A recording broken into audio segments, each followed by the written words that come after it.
নমস্কার, আমি রনিতা। নমস্কার, আমি সহেলি।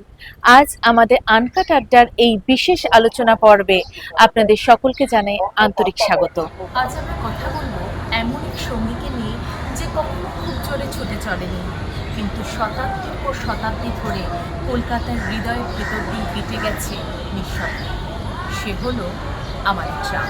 হ্যাঁ, আমাদের কলকাতা শহরের ট্রাম, যার ঘণ্টার ধ্বনি শুনলে আজও মনে হয় শহরটা যেন কোথাও একটু থমকে গেল। এই ট্রাম একসময় অফিস ফেরত যাত্রীদের ক্লান্তি বহন করেছে, প্রেমিকের অপেক্ষা দেখেছে, বৃষ্টি ভেজা বিকেলে গল্প শুনেছে, আর প্রজন্মের পর প্রজন্মকে বহন করে নিয়ে হেঁটেছে এই কলকাতার রাস্তায়। কলকাতার ট্রাম শুধু একটি যানবাহন নয়, এটি শহরের ঐতিহ্য, আবেগ, স্মৃতি, সংস্কৃতি আর ইতিহাসের চলমান প্রতীক। যে শহরকে আমরা সিটি অফ জয় বলি, আমাদের প্রাণের শহর, মনের শহর কলকাতা, যার রাস্তায় ট্রামের ঘণ্টার ধ্বনি যেন এক আলাদা সুর। ধীর গতিতে শহরের রাস্তায় চলাই ট্রাম আজও পুরনো কলকাতার স্মৃতি বহন করে। একসময় শহরের প্রধান পরিবহন ব্যবস্থা হিসেবে ট্রাম ছিল বহু মানুষের দৈনন্দিন জীবনের অবিচ্ছেদ্য অংশ।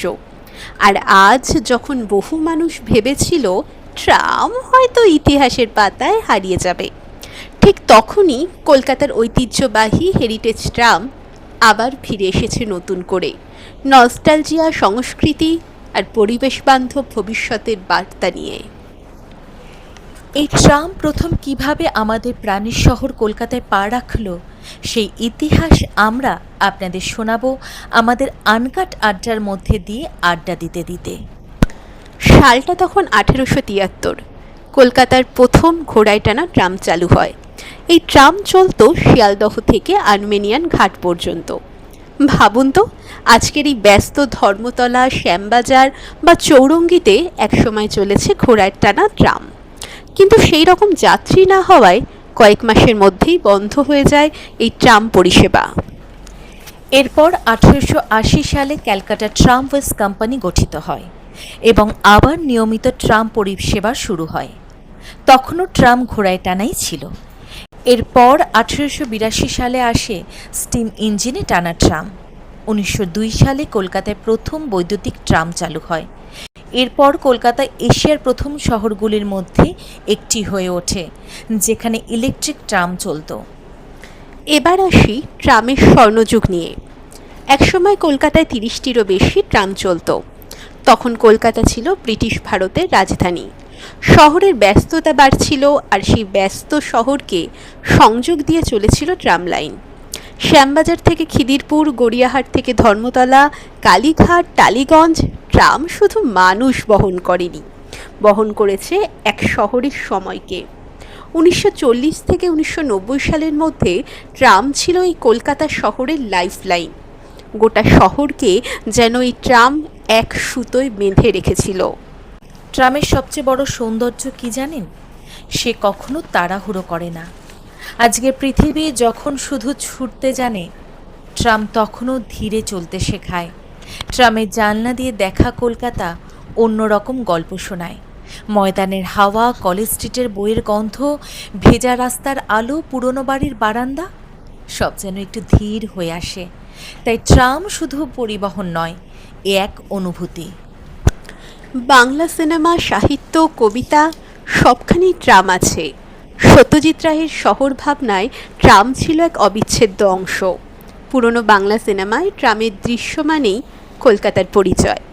বিদেশি পর্যটকেরা আজও কলকাতায় এসে ট্রামে চড়তে চান, কারণ পৃথিবীর খুব কম শহরই নিজের ইতিহাসকে এত জীবন্তভাবে ধরে রাখতে পেরেছে।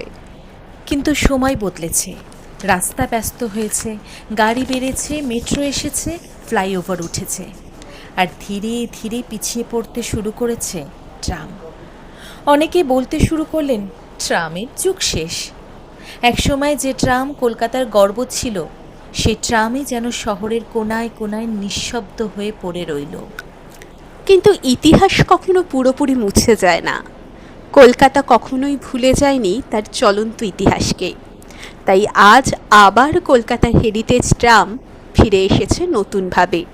বিশেষ করে যখন গীতাঞ্জলি নামের দ্বিতীয় বিশ্বযুদ্ধের সময়কার কাঠের ট্রাম আবার শহরের রাস্তায় নেমে আসে, তখন আমি তো শিওর আমাদের পুরনো কলকাতা তার আবেগকে ধরে রাখতে পারেনি।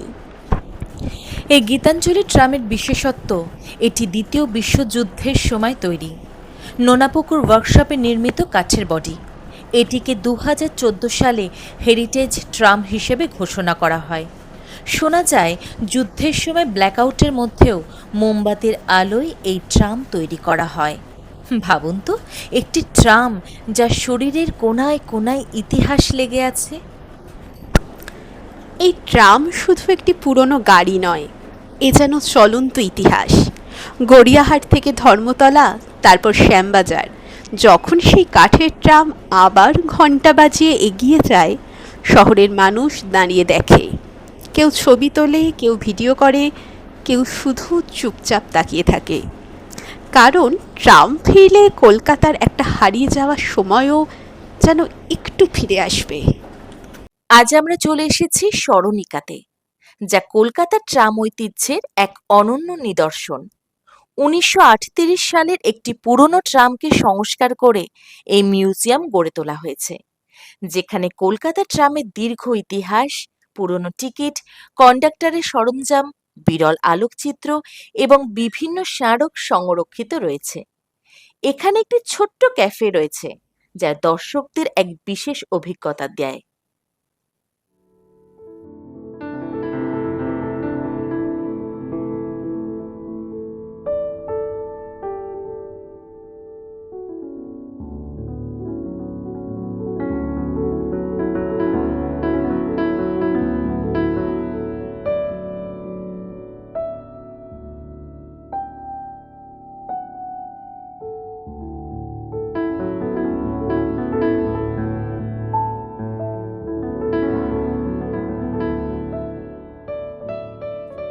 আমরা আজকে চলে এসেছি স্মরণিকাতে, কলকাতার একমাত্র ট্রাম মিউজিয়ামে।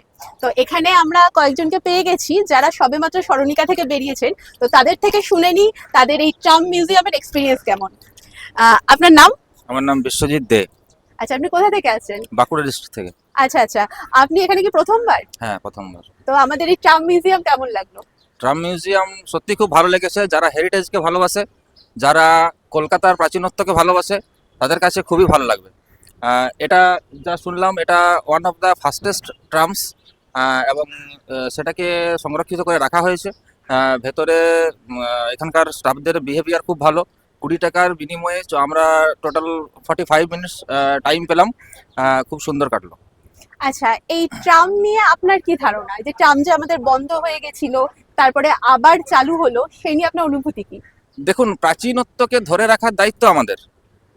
এটা মানতে হবে, হয়তো ট্রাম একটু স্লো ট্রান্সপোর্ট বা রাস্তাঘাটে কিছু প্রবলেম সৃষ্টি করে, কিন্তু হেরিটেজটাকে বাঁচিয়ে রাখার জন্য এটুকু ত্যাগ স্বীকার করা উচিত বলে আমরা মনে করি।